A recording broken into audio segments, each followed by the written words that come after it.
மிதிவண்டி உருவான வரலாறு 19ஆம் நூற்றாண்டின் தொடக்கத்தில்தான் சைக்கிள் உலகிற்கு அறிமுகமாகியுள்ளது. ஜெர்மன் நாட்டை சேர்ந்த கார்ல் வான் டிராய்ஸ் என்பவர்தான் முதல் இரு சக்கர வாகனத்தை வடிவமைத்தது. முழுவதும் மரத்தினாலான அதனை டாண்டி ஹார்ஸ் என சொல்லியுள்ளனர். அதற்கு காப்புரிமையும் அவர் பெற்றதாக சொல்லப்படுகிறது.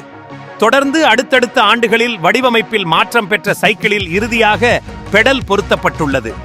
1839ஆம் ஆண்டு ஸ்காட்லாந்தைச் சேர்ந்த கிர்க்பாட்ரிக் மேக்மில்லன் என்பவர் மிதிவண்டியில் முதலில் மிதிக்கட்டைகளை பெடல்ஸ் இணைத்தார்.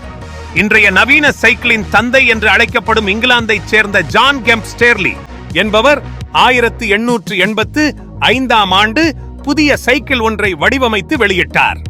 அவர் வடிவமைத்த சைக்கிள் தான் இன்றைக்கு நாம் பயன்படுத்துவது. மனிதர்களின் பயணத்தை துரிதப்படுத்த பல வாகனங்கள் வந்திருந்தாலும் சைக்கிள்களுக்கு இருக்கும் மவுசு என்றும் குறையவில்லை. அதிலும் சைக்கிள் மீது உலக மக்கள் கொண்டுள்ள மோகம் அதிகரித்த வண்ணம் உள்ளது என்ற தகவலும் கிடைத்துள்ளது. சிலர் உடல் ஆரோக்கியத்திற்காகவும் சுற்றுச்சூழலை காக்கும் நோக்கிலும் நிதி சிக்கலை சமாளிப்பதற்காகவும் மிதிவண்டியை மிதித்தபடி நம் ஊர்களின் சாலைகளில் பயணிக்கின்றனர்.